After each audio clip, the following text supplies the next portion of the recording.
Fakta baru kembali muncul dalam sidang angket DPRD Provinsi Sulawesi Selatan dalam keterangan mantan pelaksana tugas Sekretaris Daerah Provinsi Sulawesi Selatan.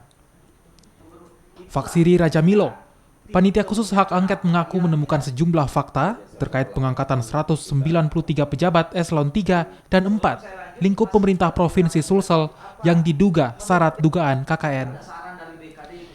Faksiri Rajamilo memberikan jawaban yang berbeda-beda saat ditanyai soal SK 193 pejabat.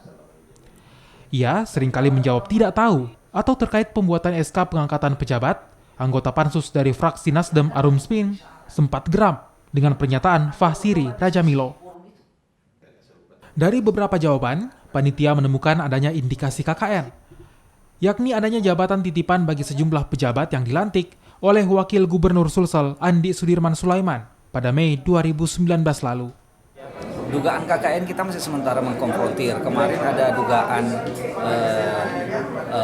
upaya yang dilakukan oleh orang per orang dalam mendapatkan pekerjaan di Pemprov itu, tetapi fakta hari ini itu kemudian ada bantahan baru. Tetapi Pansus akan tetap melakukan penyelidikan dengan memanggil lagi sumber-sumber, saksi-saksi, terperiksa baru untuk meyakinkan bahwa dugaan itu terbukti apa tidak.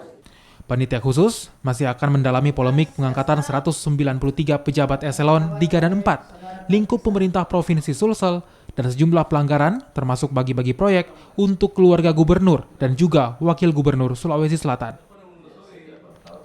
Nila Rustam, Kompas TV Makassar, Sulawesi Selatan.